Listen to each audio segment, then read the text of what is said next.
পরবর্তীতে আপনাদের যমুনা টেলিভিশনে একটি নিউজ হওয়ার পরে আমাদের মাননীয় উপদেষ্টা মহোদয় আমাদের অতিরিক্ত সচিব এবং যুগ্ম সচিব মহোদয়ের মাধ্যমে আমাদের সাথে কথা বলেছেন, এখানে ইমিডিয়েট একটি অ্যাকশনে যেতে বলেছেন। তো আমরা অলরেডি গিয়েছিলাম 4-5 মাস আগেই আমরা একটা টেন্ডার প্রসেসে গিয়েছি।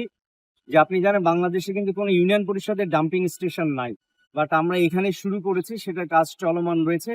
আপাতত সাময়িকভাবে আমরা ময়লাগুলো রাস্তা থেকে সরিয়ে ফেলছি। আমি দাঁড়িয়ে রয়েছে ঢাকা সিলেট এবং ঢাকা বাইপাস মহাসড়কের যে সংযোগস্থল রূপগঞ্জের বুলতা গাউসিয়া এলাকায়।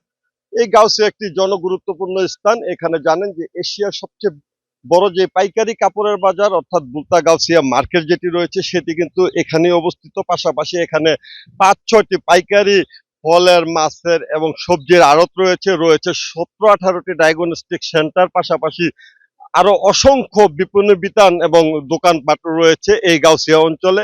এই সড়কে কিন্তু দখল হয়ে আছে ময়লার বাগার দিয়ে। এই ঢাকা বাইপাস যে সড়কটি সেটি কিন্তু 6 লেনের একটি মহাসড়ক, যেটি আসলে চীন এবং বাংলাদেশ যৌথভাবে প্রায় 3,500 কোটি টাকা ব্যয় নির্মাণ করছেন। এই মহাসড়কের এই অংশটি 3 লেনের, ওই পাশে 3 লেন। এই 6 লেনের সড়কটি কিন্তু প্রায় পুরোটাই সংকুচিত হয়েছিল যে সড়কে দখল করে ময়লা ফেলার কারণে, এবং এই ময়লা বাইপাস হয়ে একদম গাউসিয়ার যে গোলাকান্দাল মোড়টি রয়েছে সেখান অব্দি কিন্তু বিস্তৃত হয়েছিল, যে কারণে আসলে ঢাকা সিলেটে চলাচলরত যাত্রীরা এই দুর্ভোগ পোহাচ্ছিলেন। পাশাপাশি ঢাকা বাইপাসের চালক যাত্রী সকলেই কিন্তু এই দুর্ভোগের শিকার হচ্ছিলেন, এবং স্থানীয় যারা বাসিন্দা, যারা ব্যবসায়ী এবং যারা এই রোডে দিন চলাচল করেন তারা সবাই কিন্তু দুর্ভোগের শিকার হচ্ছিলেন।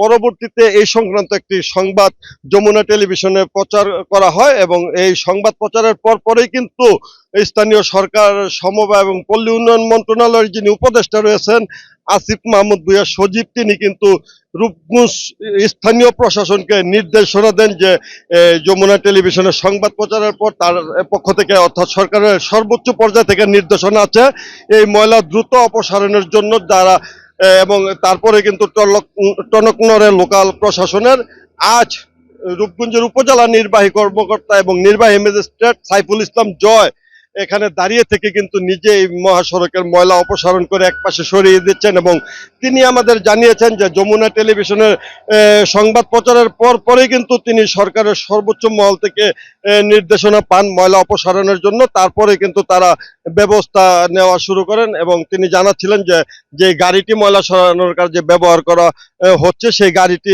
এতদিন না পাওয়ার কারণে কিন্তু সময়টা একটু বিলম্বিত হয়েছে। এই গাড়ি কিন্তু সিলেট সিটি কর্পোরেশন থেকে তারা এনেছেন, এবং এই ময়লাটি আজকের মধ্যে কিন্তু পরিষ্কার করে দেওয়া হবে। আপনাদের একটু জানিয়ে রাখি, এই জনগুরুত্বপূর্ণ সড়কে কিন্তু প্রতিদিন হাজার হাজার যানবাহন চলাচল করে, এবং সমস্ত যাত্রীরা, চালকরা কিন্তু এই দুর্ভোগের শিকার হন। যা বলছিলাম যে আজ সারাদিন কিন্তু এই মহাসড়কটি পরিষ্কার করা হবে। ইউনো আমাদের জানিয়েছেন যে বাংলাদেশের কোন ইউনিয়ন পরিষদে আসলে ময়লার ডাম্পিং স্টেশন নেই। এই রূপগঞ্জের এই দখলকৃত জায়গাটি কিন্তু গোলাকান্দা ইউনিয়ন পরিষদের অধীনে, এবং বাংলাদেশে এই প্রথমবারের মতো কিন্তু ডাম্পিং স্টেশন হতে যাচ্ছে। আজকেই ইউনো একটি সরকারি খাস জমি নির্ধারণ করতে ইতিমধ্যে গেছেন, এবং তিনি কিন্তু এই জমিটি আসলে ডাম্পিং স্টেশন হিসাবে এখানে ব্যবহার করবেন, এবং এই ময়লাগুলো কিন্তু কাল থেকে ওই ডাম্পিং স্টেশনে চলে যাবে। এবং ইউনো আমাদের জানিয়েছেন যে আজকের পর যদি কেউ এখানে ময়লা ফেলার চেষ্টা করেন এবং যদি ময়লা ফেলেন, সেটা প্রকাশ্য হোক গোপন হোক, তাহলে কিন্তু এখানে ভ্রাম্যমাণ আদালত বসবে, এবং তারা কিন্তু এখানে জেল জরিমানার মতো ব্যবস্থা রেখেছেন। তো এই ছিল ঢাকা বাইপাস মহাসড়কের বুলতা গাউসিয়া থেকে ময়লা অপসারণের বিষয়ে আমার কাছে সর্বশেষ খবর।